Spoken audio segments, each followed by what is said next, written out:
Good Monday morning, meaties. Welcome to another live stream of horror news and channel updates. I'm James A. Janice, and I've got with me Molly A. Dog. She's hanging out because she heard me get up, and she came down for early breakfast. Isn't that right? You said I could wait in bed until my usual time for food, but if someone's a-stirring in the house, that means someone might be able to feed me. So she came on down and got some food. And she deserves every last crumb. Hi, everybody. How's it going? How are you? How is everyone? Sorry for missing last week's live stream. It's been a sicky time over here at Dead Meat. What is this music? I'm gonna cut the music. I'm gonna kill the music. I don't like what it's doing right now. Hold on. It was a weird vibe. Weird vibe. I felt like I was like either giving a speech at a retreat, a wellness retreat, or like I was waiting to get a massage at a spa. Didn't like it. Didn't like it. Yeah, so I was sick for, now you can't hear. I fucking killed it. Pulled the plug on it. But maybe you couldn't hear it at all. I don't know. I was sick for a straight week. It really messed with our schedule. We're kind of behind on work right now, which sucks. And I've got travel coming up this week for Scaradise in Tampa. Hope to see you there if you're in the Tampa area, anywhere in Florida or anywhere else, and just traveling to go to that convention. So that'll be exciting. I'm okay now. Chelsea is now sick, so we kind of hot potatoed it. So that's been a bummer. Just, oof, man. I kept taking tests. It's not COVID. It wasn't flu or anything. It's just a cold. A lot of coughing. A lot of mucus coming out the nose. It's fascinating how much. Just an infinite supply, you know? You just keep blowing your nose and it just keeps coming. Bro, you got her sick. Maybe. I mean, probably. But what the fuck am I supposed to do? Not live with her? Why is Hudson Williams in the thumbnail? Because Ben makes these thumbnails. That's why. He is in an article here. But Ben said, I am putting him in the thumbnail and you can't do anything about it. And I was like, all right, I guess so. I've never seen heating rivals. I've never seen hot foes. But I understand that Ben called him the It Boy. He said he is the current It Boy, so... All right. I guess let's get into the horror news. There's a lot of it from the past 2 weeks that we have not discussed due to my absence. And then we'll talk about Dead Meat updating. Oh, Just Harry will be at Scaradise. We should hit the Hard Rock after hours. I don't know, man. We'll see. We'll see how we're feeling. Does that mean you have two It boys in the thumbnail? Who's the other person in the thumbnail? Oh, Bill Hader. Oh, because he was an It. Nice, D-Man. D-Man 1954. Coming through with the clever comment. Very good. Very good. All right. Get ready for a lot of that today. A lot of that. A lot of hacking. Gonna hack it apart, man. Oh, Anissa met us at Horror Hound in Cincinnati. That would have been 2 years ago, and it's coming to see us in Tampa. Hell yeah. We wanted to go to Horror Hound this year.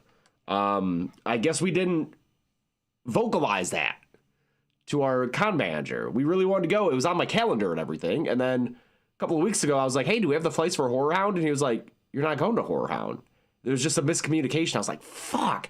Love Horror Hound. It's a great convention. If you're in the Cincinnati area, Ohio, Kentucky, anywhere around there, go to Horror Hound. It's a good one. And I'm real sad that we won't be there. It was on my calendar. We had plans. Chelsea's parents are going to be in town that weekend to watch the pets because we thought we were going to be gone.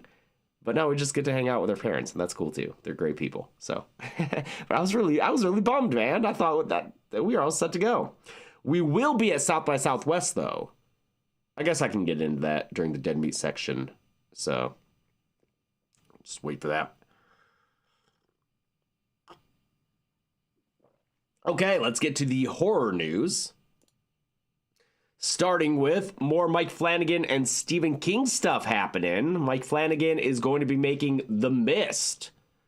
Now, The Mist, the 2007 Frank Darabont version, I think is a pretty much flawless movie. I think there's no room for improvement on The Mist. So I don't necessarily, if I were the one making decisions and assigning things to all creatives, I would probably give Mike Flanagan a different property to do than The Mist, since I'm like, we already have The Mist. But I also trust that whatever Flanagan comes up with is going to be very good. He responded to tweets. He was talking on Twitter saying that he loves the Darabont version and that what he's doing is going to be different.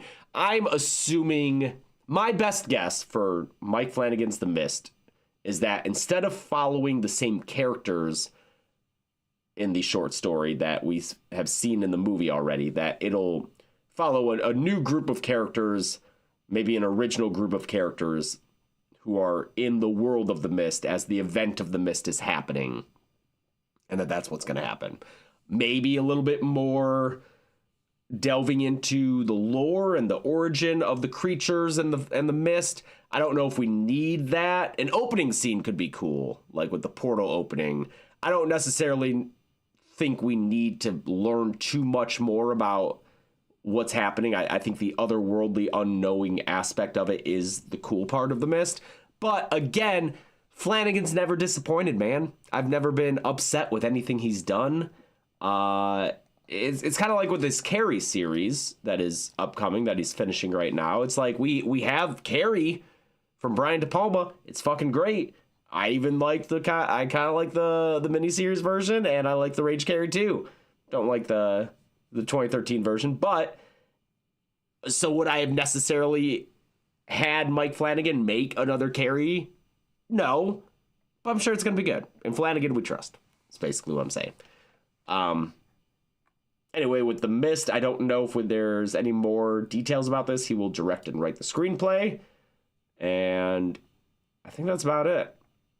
So, obviously, Flanagan has done a bunch of King before, Gerald's Game, Dr. Sleep, and Life of Chuck, all of which are phenomenal. Phenomenal movies. Love them all. Very good stuff. So, again, I trust him. I trust the guy. Vamp Money Collective, thanks for joining the live stream at 4 a.m. in Australian time. That's fantastic. Not sure why you're up at 4. Sorry if it's insomnia. But here's a Molly for you. Here's a little bit of a Molly for you to enjoy at your witching hour. All right. What do we got here? Oh, okay. Brendan Fraser and Rachel Weisz, as we all know, are coming back for The Mummy. It'll be a sequel to the second film. They're going to ignore the third one, apparently, as far as I know, since that one recast her. And it's going to be done by Radio Silence, friends of the channel, and just fantastic. Oh, Radio Silence, speaking of which, they have Ready or Not 2, Here I Come, coming out in theaters March 20th, so about a month from now. Very exciting for that. But this Mummy sequel now has a release date, or at least a release year. It'll come out in 2028. So it will not be next year. It'll be the year after, which makes sense. I feel like a movie like this probably going to be a bigger scale, bigger budget, bigger set pieces. So they're going to want to make sure that that's all done correctly, and then, take care of the post-production, probably VFX heavy with The Mummy. We'll wait. We'll all wait. We'll wait for this, no matter how long it has to be. We're all excited for this, right? For another, to see those characters come back, Rick and Evie, we love them. We love them, man. The Mummy 1999 Kill Count is one of my favorite recent episodes that we've done. So if you haven't seen it, check it out. I just think it's a really good episode that displays the craziness of the filmmaking, and also having a lot of fun with the jokes and everything in that. So check out the Mummy Kill Count if you haven't. And while you're at it, might as well check out the kill count for The Mummy, the 30s version. You can look at that. You probably haven't, but you can. You can watch it if you want. That's a fun one, too. Not as crazy of a production story, but we got some jokes in there. We got some jokes. Those poor old movies, man. Warner Brothers studio tour. So if you didn't know, Warner Brothers has a studio tour. It's not as storied and old as the Universal one, which is, of course, fantastic with the tram. But it's pretty good. It's pretty good. You go around the lot, you see some filmmaking stuff, and they are adding the Sinners exhibit. So this is in light of Sinners with its 16 Oscar nominations. Just took home some BAFTAs as well. Not the best situation. A weird thing happened at the BAFTAs. I'm not going to get into it because I haven't looked too much into it, so I don't know the details. But a little bit of weirdness there. Feel real bad for Michael B. Jordan and Delroy Lindo. But in better news, we got this display at Warner Brothers with all these screen-used costumes here, including Smoke and Stack. Super cool stuff here. It's fun to see this stuff in person, especially if you are into costuming like Chelsea is, and she loves seeing these up close and seeing the stitching and the details and all the hard work that goes into them. Because, you know, if you're a dummy like me and you're just, you know, you're watching stuff, it's like, oh yeah, they have clothes.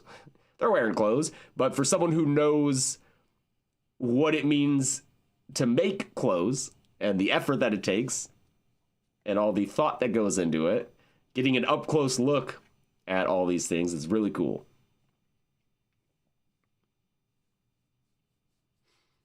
Mug of the day is the fantastic Recaffeinator one, gifted to me by former assistant Vern. I know Michael's in the chat. Social media coordinator Michael's in the chat. Is Ben. Is producer and brand manager Ben Bellevue in the chat, without whom these live streams would not happen. Oh, your mom has a degree in fashion design. Oh, Ben is here. Hi, Ben. What's up, buddy? How you doing?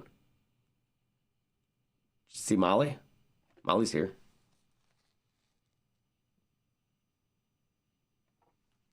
I'm sorry I love this dog so much. I really love this dog. Flaws and all. She's just such a sweetie. Look at her. Look at this dumb little idiot. I love her so much. Sometimes I just think about it, you know? Sometimes I'll just be sitting there and I'm like, damn, I love this dog. Silent Hill Townfall, the new game for Silent Hill, is officially revealed. Comes out later this year. Game set in 1996 with a first-person perspective, following... Isn't the protagonist named Simon? Yes, Simon, who's called back to the island of St. Amelia in Scotland to put things right. I don't know enough about Silent Hill to speak more about than what I've read in this one article. But yeah, they released the trailer for it, so you can check this out. Because, like, this is talking about Silent Hill Transmission. What the hell is that? They're not waiting until Silent Hill Transmission to unveil the new trailer. Thank you, Allie Corn. Molly is the coconut baby. That's true. That's very true. Was this like an event? Silent Hill Transmission? Is that like some kind of event? A news event? Their live stream showcase event. Okay, got it. Thank you, Gazzy. Big W for Gazzy. Oh, speaking of which, the first one in the chat was, it was like dub for YouTube. I forgot to say it. I forgot to shout him out this morning. But then I remembered because I was like, ha, that is a dub. Nice. You still here, dub for YouTube or whatever? Maybe they're like the other kind of dub. They're like audio dub. Florida's kind of cold right now, but it should warm up for you. Yeah, my mom said that. Oh, dub on YouTube. There you go. What up, dub on YouTube? Yeah, my mom texted me because I'm gonna visit her. She lives in Clearwater, so she was like, "Yeah, Florida's a little cold. Sorry." And then I'm like, "Isn't it still 80 degrees in the day?" Hi, do you want down? Are you done? Are you done being my prisoner? Okay, say bye. All right. There you go. All right. No, thank you, Patton Sanders. Welcome to your first live stream. My mom did the typical Michigan to Florida pipeline. She really did, dude. First, she moved up to like up here. Like kind of by Grand Rapids. She was in Big Rapids. Fucking hated it. Fucking hated it. She wasn't even in Big Rapids. She was by Big Rapids. Big Rapids was like the biggest city around. She was there for a couple of years and hated it. And then she fled to Florida where she prefers it. I don't like Florida. I don't like it. I don't like going there. I don't like being there. It's muggy. I just don't like it, but we'll see some good people at Scaradise, I'm sure. They got Soup Air. Good call, Michael. That's exactly what they got. Soup Air for sure. Yo, what the fuck is Dolly, dude? I go to the movies kind of a lot, and I didn't see a trailer for this until recently. It kind of came out of nowhere. You know, there are some movies that we've been seeing trailers for a while. Psycho Killer, Hokum, Send Help's trailer was all over the place for months before that came out. Dolly came out of fucking nowhere. We saw a trailer for it last week. It comes out next week. The fuck is Dolly, dude? It looks okay. It could be good. Stephen Lebo said they saw Dolly, not Dobby. Oh, horror movie with Dobby, dude. See, that's the move. In 100 years, when Harry Potter goes public domain, that's what you do, dude. You get a Dobby horror movie. Obama! Oh my God. Ace, don't even get me started on Nirvana, the band, the show, the movie. One of the funniest movies I've ever seen. We're seeing it again on Wednesday. It's like the last thing we're doing before we leave for Florida because our friends haven't seen it. And I'm like, dude, we have to see this in theaters. I don't know how much longer it's going to be in theaters. We have to see it.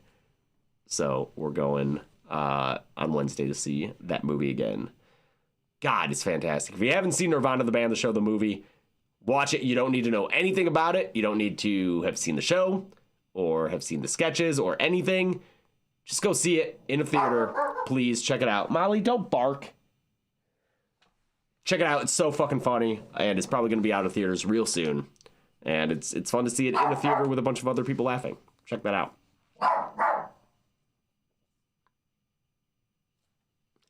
All right. Molly, do you hear her? Do you hear her barking, or is it gated? All right, let me let her out of the fucking room. Sorry, 1 second. Oh. What? Oh, I know. Oh, yeah. Oh, now you want to leave. Oh. Okay.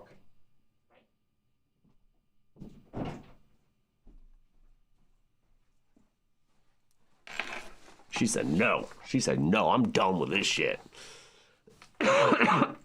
All right.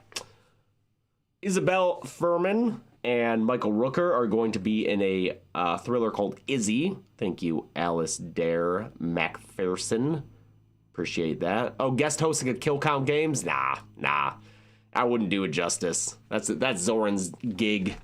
That's Zoran's job, dude. I got enough else on my plate. So yeah, he's going to be playing her dad, and she's going to be playing herself and her twin. Well, she's not playing herself. She's not playing Isabel Fuhrman, but she will be playing two characters, twin characters, one of whom has been possessed by a malevolent force and disappeared into the surrounding woods. Great. Cool. I like both these people. She is, of course, from the Orphan and Orphan First Kill, and will be in a third Orphan movie that they are currently making. And she's great. Everything I see in her behind-the-scenes stuff, she's really funny. I like her a lot. And then Michael Rooker. Well, I've been working on a a Henry Portrait of the Serial Killer kill count. Not sure when it'll come out, but I've been spending time with this gentleman. Being absolutely terrifying. That movie's fucked up, dude. Movie's real fucked up. But That'll come out sometime this year. So yeah, I'll keep an eye out for this movie. Izzy is what it's called. Izzy. What do we got? Oh, this one. This a animated romantic horror film called Pesta that takes place during the Black Plague. So was that the 14th century? Yeah, Norway in 1349. Black Death fuels fear and superstition. And a noble girl experiences first love with a musician who gets accused of witchcraft. So this, interesting. It's not coming out until 2029, so if this sounds cool to you, put on your patient pants and just wait. And wait. And wait. I believe it's a Norwegian. Yes, produced by Norway's Mikrofilm. Oh, and there's a German company and some French companies, including, this is what caught my eye, Charades. Because Charades did motherfucking Flow, dude. Flow is a perfect movie. Flow is phenomenal. Flow is so good, man. Flow's that movie, follows a cat while there's like the world is flooding. Flow. Oh, beautiful Flow. Wonderful, glorious Flow. Oh, I teared up so much during Flow. It's so sweet. Oh, man. Watch Flow if you can. Phenomenal. It's short, too. I think it's like, what, like a 80-minute guy? It might be on Netflix. Oh, Flow is fantastic. It's just beautiful. It's beautiful. If you have a cat, you'll really appreciate Flow. They really nail the cat mannerisms and animations. It's great. You haven't watched it as a cat owner? You're too scared? No, you can watch it. You can watch it. It's not like, I mean, you know, cat's in a little bit of danger. It's a movie. You gotta have some tension, but it's fine. You can do it. You can do it. I believe in you. Don't worry about it. An animated short about a doll that looked like the main character? I don't know what you're talking about. I don't know what I'm talking about a lot of the time, man. You try to bring up something I talked about like years ago. Dog. I'm not gonna remember. I'm sorry. An animated short about a doll that looked like the main character. An animated short? I don't know, man. I can't help you with that. I'm not lying. The cat doesn't get exploded by a bazooka in Flow. That would be a crazy turn of events in that movie.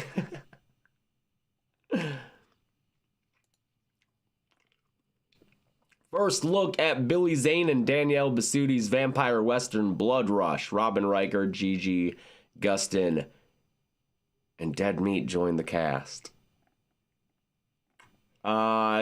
Yeah, Bloody Disgusting can also reveal that Dead Meat's James A. Janice and Chelsea Rebecca have joined the cast as where I only want to say what's in the article. I don't want to say anything that isn't already public knowledge. I'm not trying to blow up any spots.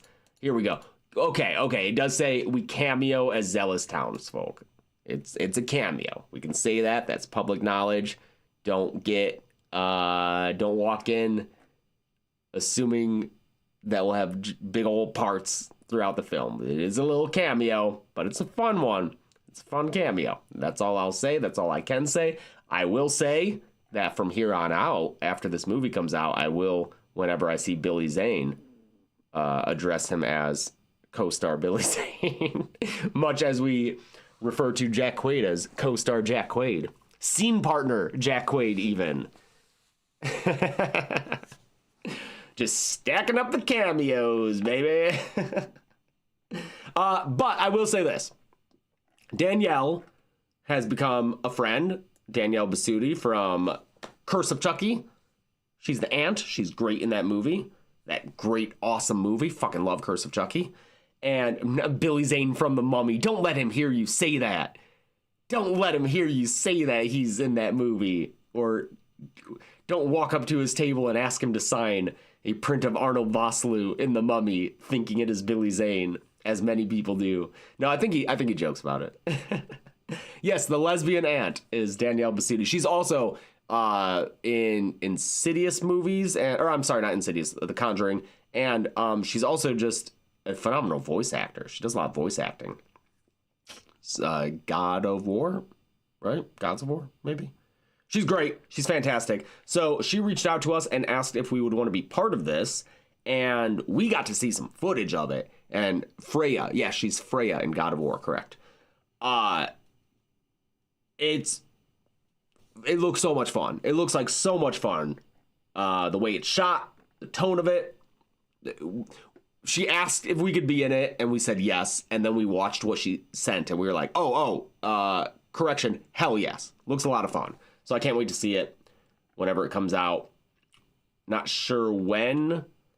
I think production is pretty much done. I think it says that in here. There's some pickups and stuff, but yeah, she helped write. She wrote the script. Yeah, she wrote the script and is co-directing it. This is her first time directing it, and it's her and Billy Zane in this crazy wig. So it's a Western vampire horror comedy. That'll be fun. Confident enough that it'll come out this year. Is that what it says? Oh yeah, recently wrapped principal photography, so I can say that for sure. Does it say that in here? Oh yeah, we have a little quote. As enormous fans of Danielle, it was an honor to be part of her directorial debut. We said yes within seconds of seeing footage they had already shot. We knew right away that this would be a blast for the cast and crew alike. That's me. I said that. That's my quote. So yeah, keep an eye out for this. Very excited. Yes, set in 1881 during the American Western Frontier Gold Rush. Yeah, it follows Lilith and Aemon. That's the two of them. The original vampires who fly to the Americas to suck the living hope out of the common folk's blood that's been revived by the promise of the American dream. Great. Let's keep the cameos going because Dead with cameos by Dead Meats, James A. Janice, and Chelsea Rebecca as horror influencers. Big stretch for us in this one. This one is The Red Mask. This is a movie with a person who is a screenwriter trying to pen a reboot of an 80s horror movie and then is getting shit from fans about the direction that she's taking it. So I haven't seen this yet. It sounds... I liked what I saw of the script, and we filmed these, like this, we filmed like probably a year ago. Blood Rush, we did our part months ago, so it's like, yeah, that's the thing with productions, man. You shoot these things and then you just sit there and wait. I finally got to see Grind, the movie that I shot over a year ago, the one by Brie Grant and Ed Doherty and Chelsea Stardust that will be premiering at South by Southwest. Finally got to see that last week. But that took over a year to see because that's the way movies work. So we shoot all these things and you don't expect all the news to come out at once. So hopefully people aren't like, God, everyone's just getting them to cameo and stuff.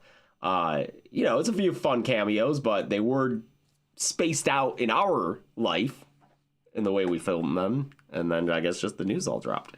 Does Grind have a wide release? Not as of yet. It's doing the festival at South by Southwest, and then hopefully it will get picked up for distribution. We'll see. I'm excited for people to see it.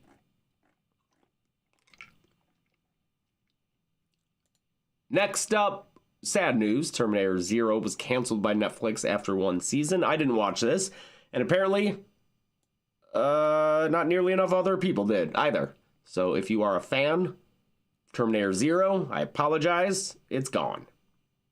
Well, it's not gone. The first season's still there, but it was canceled as showrunner Mattson Tomlin confirmed. The critical and audience reception to it was tremendous, but at the end of the day, not nearly enough people watched it. Apparently, Tomlin had plans for 5 seasons, but says that he's happy with the way season 1 ended, so... And for everyone who rags on Netflix for canceling things, which is fine, you can rag on them all you want, I don't care. But I will say that he says Netflix was great about supporting the show, and they offered him to do 2 or 3 episodes to wrap up the story if he wanted to. But he declined because he felt that season 1 left things off enough and that anything more he wanted to do would take more than that. So, you know, that was nice of them to offer, you know, a little bit of a like, all right, if we can't renew the entire thing because it's too expensive and not getting enough of a return on it, but if you want to, you can finish it. He declined. So, yeah, I guess this is a warrior from a post-apocalyptic future, travels to 1997 to protect an AI scientist being hunted by an unfeeling and indestructible cyborg. Oh, yeah, okay, so it's another, like, time travel, you know, basically the premise of the first one, second one, whatever. But I did laugh at this fan comment who said, where was it? Hollywood just can't seem to learn that Terminator fans like me are fucking sick to death of movies where someone comes back from the future to stop Judgment Day. Anytime someone tries to speak for the fans and are like, this is what fans want and you should give it to us. I just have so much experience with that it's so contradictory, you know? You can't just assume that your desires are also what all fans want. Because for kill counts, you get people being like, what are you doing? Fans want to see you cover older movies. Quit doing movies from the last couple of years. That's all you do. And then, of course, you have the counter of, why are you doing these old movies that no one wants to see? Fans want to see you cover the new movies that we've seen. It's like, you can't speak for fans, dude. Just speak for what you want, you know? Voice what you want. That's fine, of course. Have your opinion. Be proud of it. Stand by it. But just, it's so presumptuous to assume that you speak for a collective. I don't know. It just annoys me that it goes back, and I've talked about this on the podcast, the whole, like, how do we feel about X? Like, what do we think about X? It's like, I don't know what we think. There's not... What do you think, motherfucker? Individually. You don't have to come to a collective decision about something. You can have your own opinion. Just, you know, stand by your own opinion. Yeah, I hate the what do we think about this. Like, what do we think about Chucky Season 3? I don't know, man. I know what I think about it.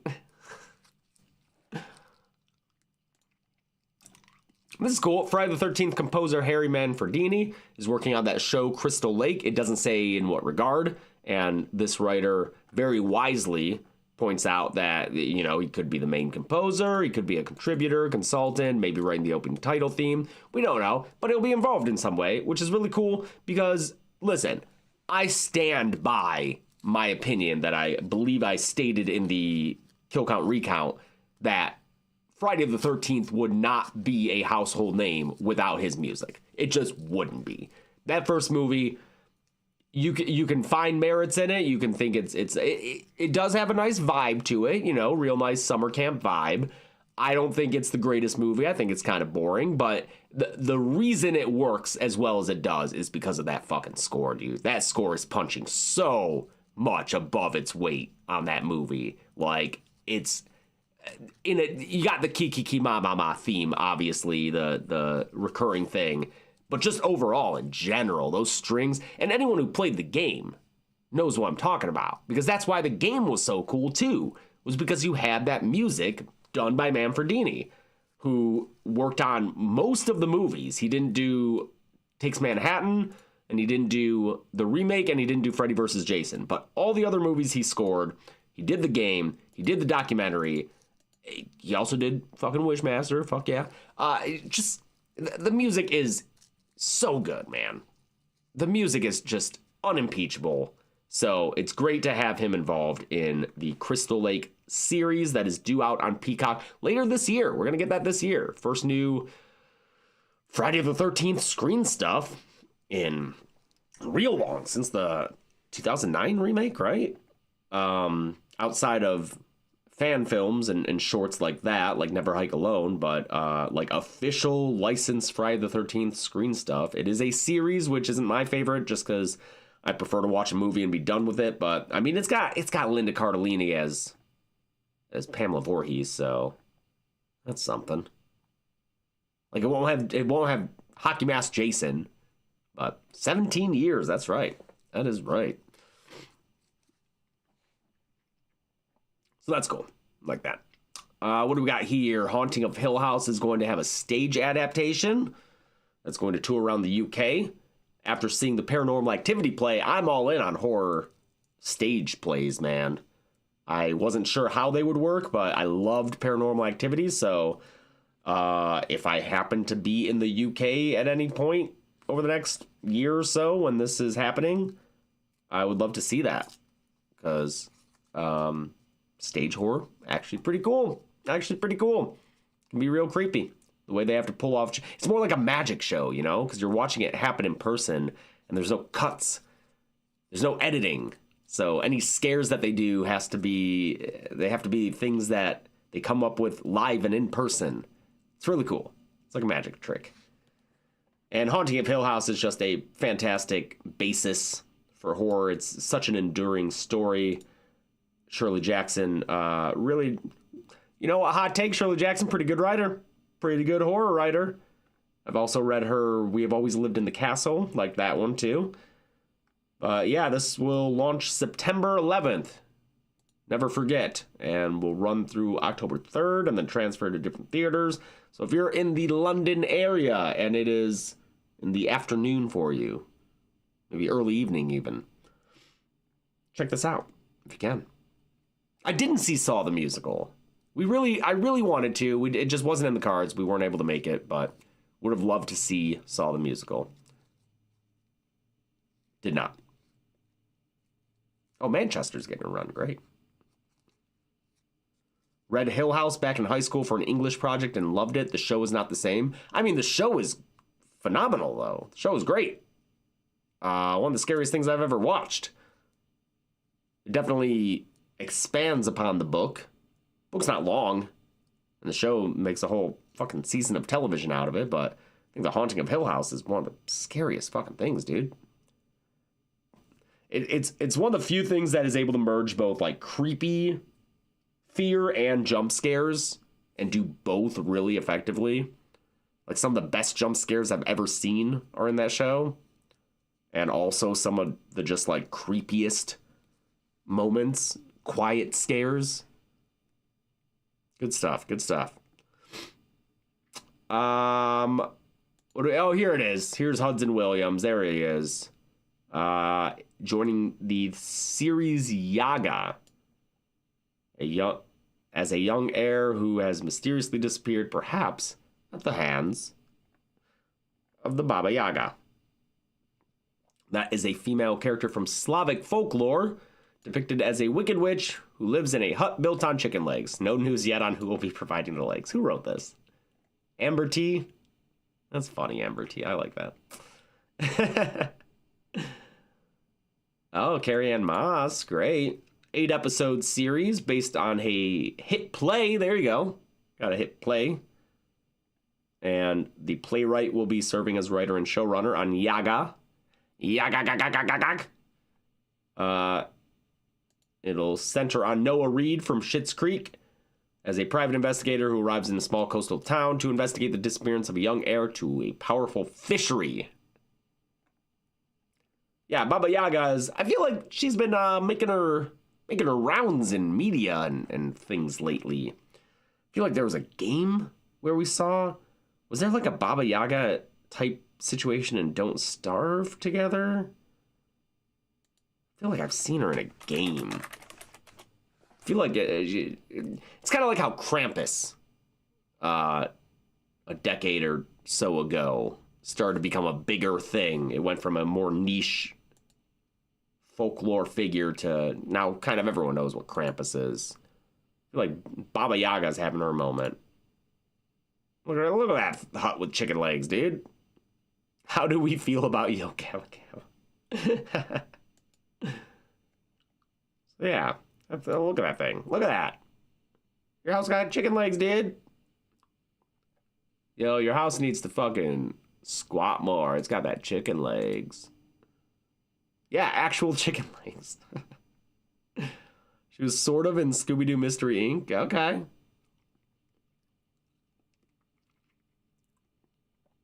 What non-horror franchise or IP do I think has the best potential for a horror film? Dobby, dude.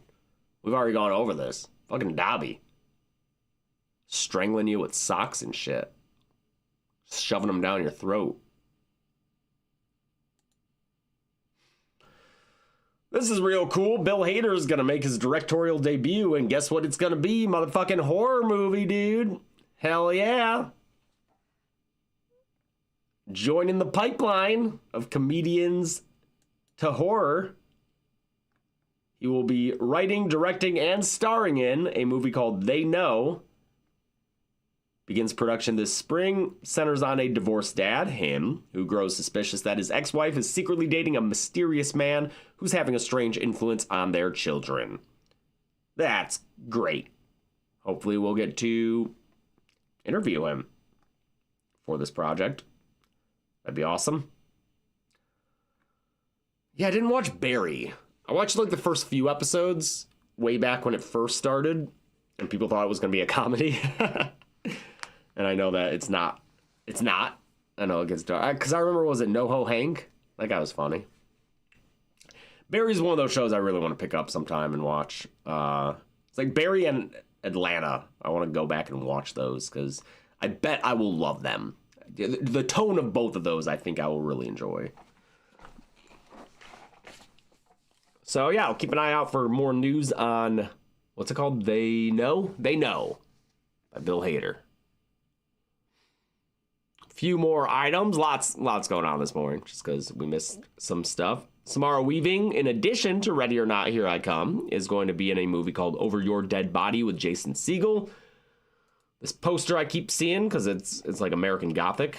So this I'm actually really excited for. It's a comedy thriller. Here's why I'm excited for it. It is directed by Jorma Taccone. I'm not sure how you pronounce the last name, but that's from Lonely Island. Did Pop Star Never Stop Stopping, which is fantastic.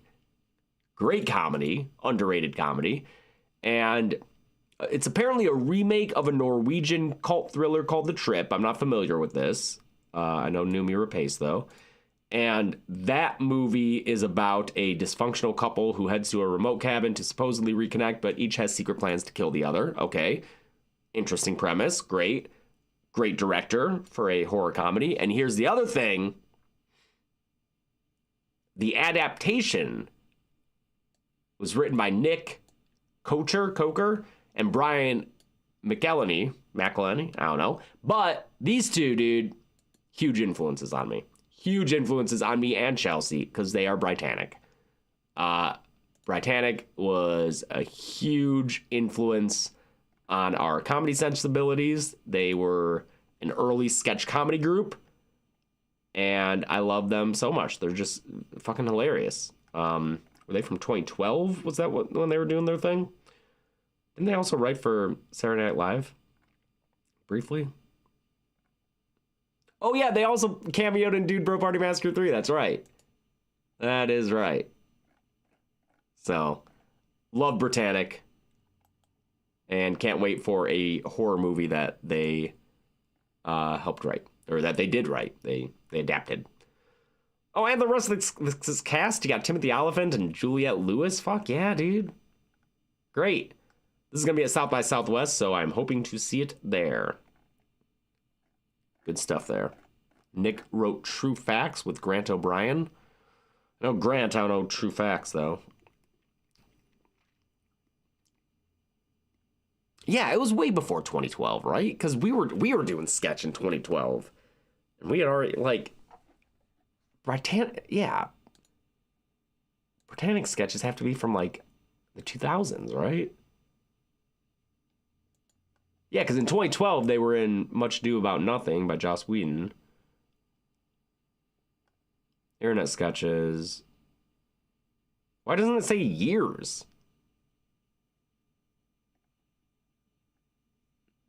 2008, 2009. That sounds more right. Because, like, I was still in college when I was watching this shit. Oh, that's right. Nick is married to Karen Gillan. That's awesome. She's a big horror fan, too. It's an episode of Dropout's Breaking News that is very famous. Oh, okay. Oh, thank you, Nico. Yeah, analog horror is cool. Yeah. Awesome. Very cool. What was this? Forbidden Fruits is a new movie by Diablo Cody. And that has a trailer. I feel like some of you might be super into this. Just based on, honestly, just based on this picture. I just feel like a bunch of you are going to see this picture and be interested in this.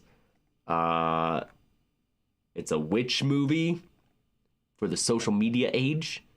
Or wait, no, she didn't write it. She produced it. She produced it, I'm sorry. Did she also write it? What's the deal with this? It's a new director, Meredith Alloway. Follows Free Eden employee Apple, who secretly runs a witchy femme cult in the basement of the mall store after hours with fellow fruits Cherry and Fig. But when new hire Pumpkin challenges their girl boss ways, the women are forced to face their own poisons or succumb to a bloody fate. Oh, Victoria Pedretti in it, from Haunting of Hill House, as we were just speaking of, and You. Alexandra Shipp in Tragedy Girls. I like that movie. Emma Chamberlain? Okay, yeah. So Diablo Cody produces. Does it say who wrote it? Is it a writer-director who did this?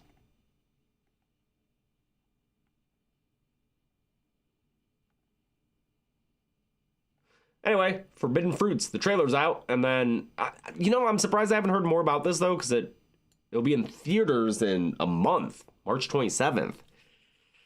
I want to start pumping that out, dude.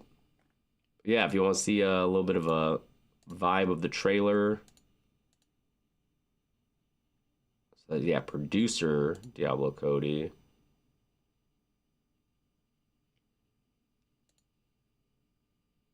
Got nice colors, got nice shots, nice girly set deck, great. All right, last thing here, I Live Here Now, exclusive trailer and poster. Lynchian Nightmare. Oh yeah, this is what's interesting about this one. The feature debut from filmmaker Julie Pacino, producer and daughter of Al Pacino. I don't know, he had a daughter who was making movies. So Lucy Fry stars as a woman haunted by trauma and trapped in a motel where reality unravels. All right, captured in vivid 16mm. Okay, that's interesting.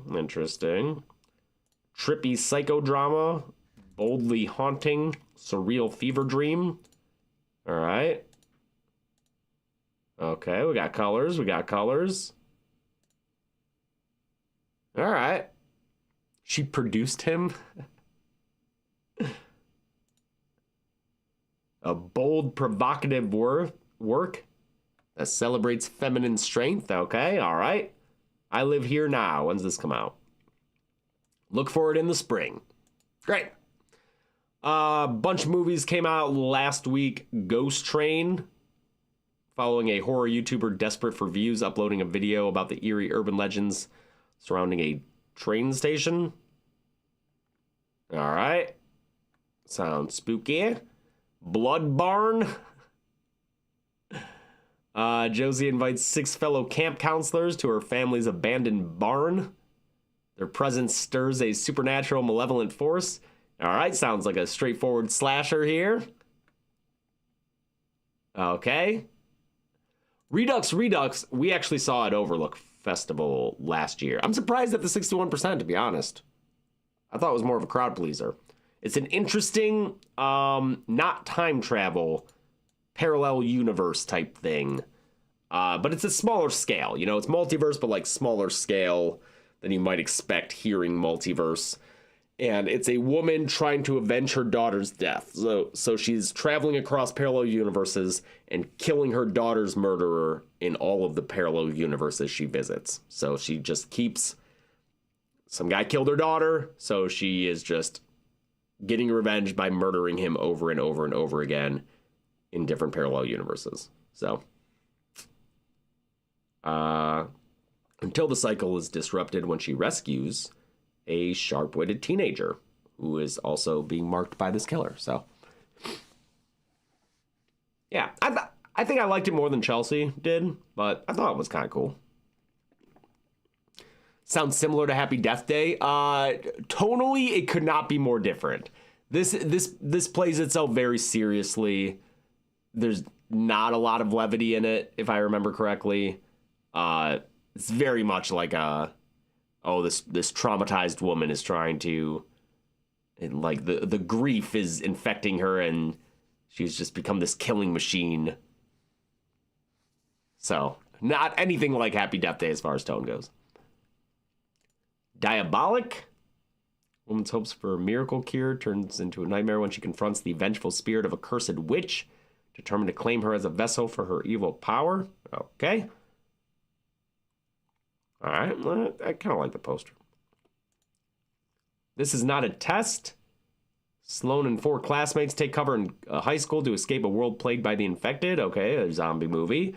Olivia Holt, love her. She's in Totally Killer and Hard Eyes. Anyone see any of these? The Dreadful, I have heard from some people who liked it.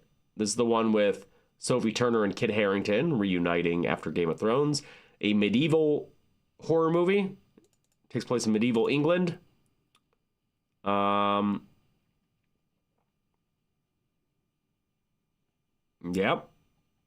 Marsha K. Harden. She's cool. And then finally Psycho Killer, which opened to a 0% on Rotten Tomatoes. I don't really know. So following the brutal murder of her husband, a Kansas Highway Patrol officer, who's Georgina Campbell, who I love. She's in Barbarian, Influencers. What else was she in recently? Was it Watchers? Jordan said, I don't want to see Sophie Turner and Kit Harington kiss. There's a video online of them kissing and then afterward being like, this is my brother. Oh, she was in Cold Storage. That's right. Yep. Comes to realize the man, as the hunt progresses, she comes to realize that the man responsible for the murder of her husband is a sadistic serial killer, and the depth of his mental depravity and his sinister agenda is more twisted than anyone could imagine. Is this still rocking that 0? Oh, it's up to 10. It's up to 10. There's hope. Okay. I don't know. I don't know why this got such bad reviews. I haven't seen it. Kind of interested now with that low of a score. What happened? Why is it so bad? How can it be that bad? I don't understand, dude. It's so generic and very regressive, anti-metal music. Okay. Someone said it's trying. Is it? Someone said it's boring. You don't want that. It is that bad. Just trust, said Blakey. I'm so skeptical, dude. Someone saw it labeled as a Disney horror movie. What? Some people didn't like the brutality at times. Okay. This is so interesting. Maybe when it comes out on streaming, we'll do something on Patreon. I don't know if we want to devote a whole podcast episode to it, but the best review I heard of it was It's All Right. I don't know, man. Okay. I'm just skeptical that anything could be that bad, but all right. Well, that's the horror news. That took us the whole hour. Glad to be caught up, though. Great. Dead Meat news. let's talk about the dead meat stuff. All right, we got a kill count for you Friday. Wow, a kill count. Whoa. Whoa, dude, you still do kill counts? We do. And there's one coming out Friday on Misery. So that's exciting. It did get age restricted. Misery got age restricted, so we're working on that. But it's a good episode. Great movie. If you haven't watched Misery, watch Misery. What are you doing? Fucking watch Misery, man. Very good movie. Oscar winning. Thanks to Kathy Bates' performance as Annie Wilkes, the only Stephen King movie adaptation to ever win an Oscar. So it's not that bad when it comes to gore. Yeah, it's really not. It's really not, Arrow. And yet,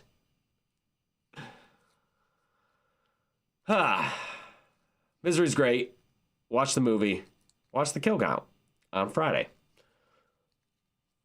Then we'll have a podcast for you, not this week, but next week. Oh, by the way, Ben, we recorded a podcast last night, so that needs to be edited because we recorded a podcast, and it's coming in a little late with the subject matter.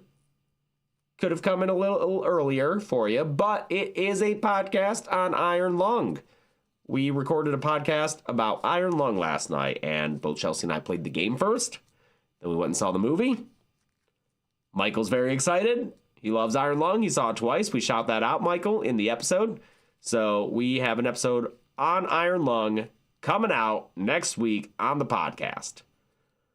Not with Mark. It's us discussing the movie, but I am working on getting him on another episode to talk about the production and the movie itself. So hopefully we will have twice the Iron Lung content for you, with our review episode and with an interview episode, because I think we all are interested in hearing about the making of this highly successful independent film that has currently grossed $50 million worldwide on a $3 million budget. Holy shit. That's fantastic, dude. You will hear all about it in our podcast episode when that comes out, I believe next week. We are also planning on... I'm so sorry. I'm so sorry. We're also planning on recording another podcast today, if we are not too busy hacking our lungs out, with We Hate Movies about the 1995 movie Rumpelstiltskin. That was directed by Mark Jones, who directed Leprechaun. And Mark Jones unfortunately passed away recently. So we are going to be covering that in honor of him. And Rumpelstiltskin, 1995. Look it up, man. It's very much in line with Leprechaun. Like the first Leprechaun. It's not as insane as the second or further Leprechauns. Let's see. Rumpelstiltskin, 1995. We've got a trailer here. We got an original trailer here. Just to see what you have to look forward to here. Let's get that guy playing in 1440p.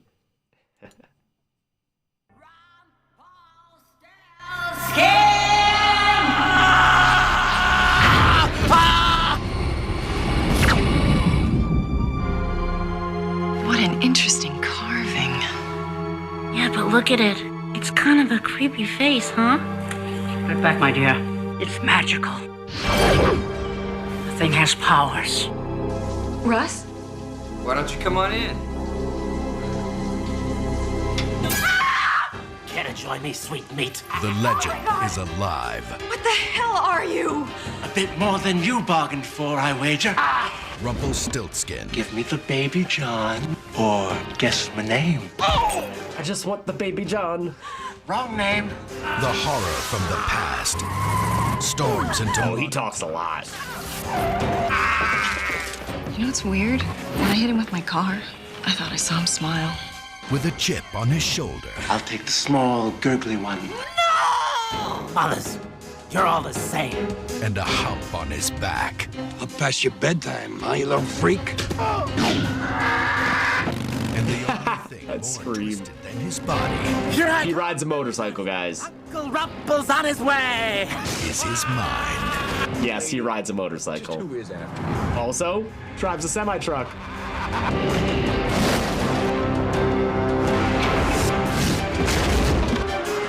A lot of explosions here, dude. He's a damn good driver. You gotta give him that much. Come on in here. What are you waiting for? I'm gonna kill him, Max. I smell a baby. Smells a lot like a baby named Johnny. You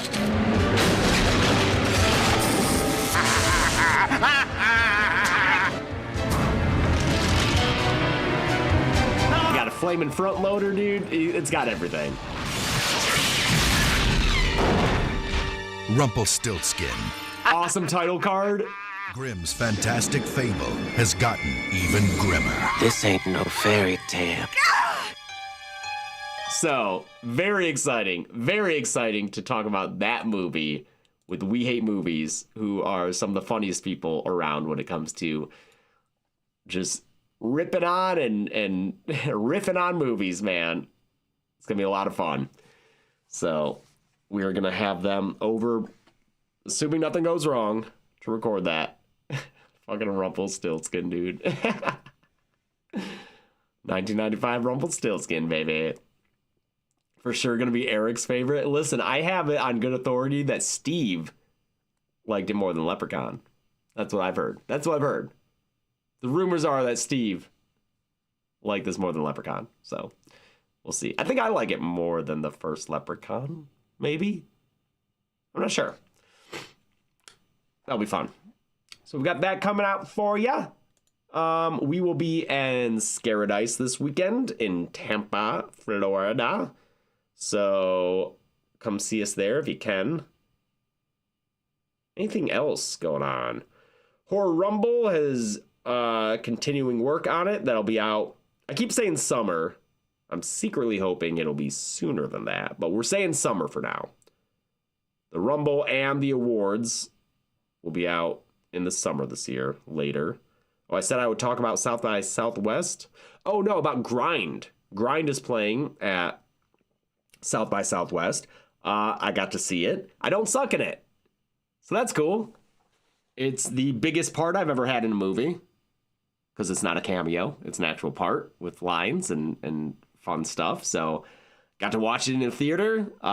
It was a cast and crew and friends and family screening, so they, I'm sure, are predisposed to liking it. But they didn't all know me.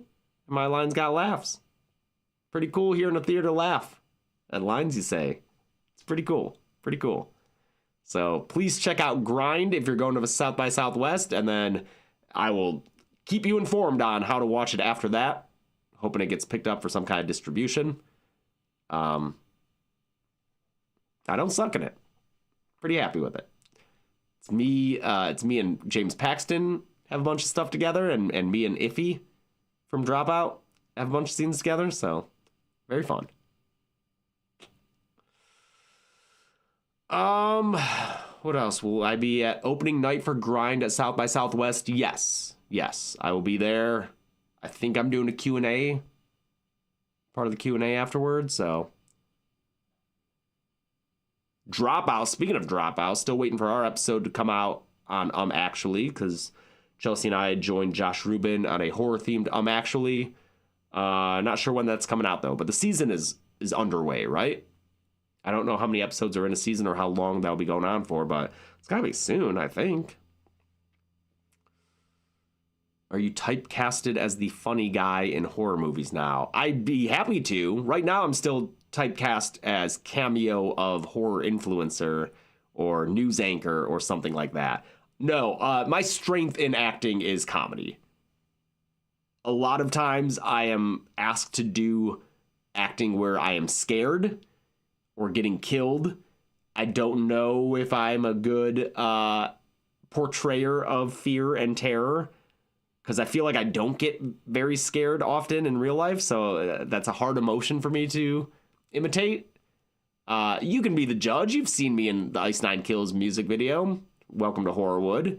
I mean, that is also kind of like you're playing it for laughs. It's not just scared, but You can judge that yourself. But it is the cruel irony of being a horror influencer. I guess that's what I am. Because you are asked to be in horror movies where you're screaming or scared. And I'm like, but I'm better at being funny. So hopefully I will be typecast in comedic roles because I think that is what I'm good at. All right. Anything else to talk about? Oh, my Q&A at Scaradise is on Saturday at 4 p.m. We will have a Q&A. We are also hosting the Scream 4 panel. So we'll be hosting a panel with David Arquette will be there. Rory Culkin. Hayden Pantier will be hosting that panel. So that'll be fun. So if you are at Scaradise, check that out. Kill count updates. I already said Misery coming out on Friday. And I don't know if I've said it here on the Monday morning live streams because now I do updates on Patreon. By the way, just to reinforce, we are really trying to go hard on the Patreon this year. If you want to join, even at the $1 level, Am I disconnected? I just got all right, are we good now? I think we're good now. OBS said that we were disconnected, but now we're good? Okay. Just saying, we are working on making sure that Patreon's good. I will say, the commentary track and Patreon podcast for February are a little bit in limbo because of the sickness. I'm sorry, we were sick. Chelsea's still sick. I am hoping that we will get them out on time because I don't want our second month in to our renewed focus on Patreon to miss some rewards. We also leave on Thursday to travel. So, hoping we can knock those out somehow get those in by the deadline. I apologize. We would have done it last week. Again, very sick. But we are focusing more on the Patreon, so check that out if you have not done it. And I believe for the commentary track, it's not Autopsy of Jane Doe. It's one of those other ones. The blank of blank. Oh yeah, after the Misery kill count, we will have the Bride of Frankenstein kill count, the 1935 film. So that'll be exciting to see.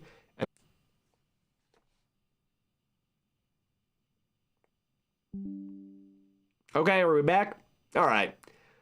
I don't know why this keeps happening. Very weird, but I will just get out of here before it keeps happening more and annoying people. So, yeah, I guess even the computer's sick, dude. Even the computer's getting sick. We're fucked here, man. God damn it. I hate being sick. I hate being sick. I want to work out. I haven't worked out in 2 weeks. It's killing me, dude. My body feels so bad right now. But it's like, you can't just force yourself to work out when you're sick. That'll make things worse. You can't do it. It's not a matter of like a psychological motivation. It's a matter of, don't do this, you idiot. It'll make things worse. So I just have to sit there and fucking wait to feel better so I can work out. Oh, I hate it. Oh, I hate being sick. Such a hitch and everything. Thank you, Stormy Drox. All right. I'm getting out of here before worse things happen. But thank you so much for joining me. I'll see you next week. I'll see you on all this fun stuff that we're doing. And yeah. Oh, the other thing I was going to say is that, again, I'm mad that the sickness stopped this, but I have been spending January writing kill count scripts, dude, for movies that I want to cover. So if you are into the movies that I like to cover, then you're going to be eating good this year because, dude, I've been knocking them out. And I don't know when they're going to be released, but I'm talking more Puppet Master kill counts, man. I'm talking From Beyond, Henry Portrait of a Serial Killer. I've been writing scripts, bro, about the movies I want to do. They're not the new movies. But if you're like into some old shit, you're going to get them later. You're going to get them. So I haven't just been sitting there in January. I've been having a fun time. Fucking watching From Beyond and just weird ass movies. Butcher Baker, it's happening. It's happening, dude. So that's gonna happen this year. We'll probably sprinkle them in. We'll have to alternate with the stuff that the casuals want to see, so that we can actually get views and subscribers. But some of the new movies I'm excited for. Primate, I'm excited to do that one. That'll be cool. Okay, all right, I'm getting out of here. Thank you, everybody. It's not starting soon. That's a lie. Bye.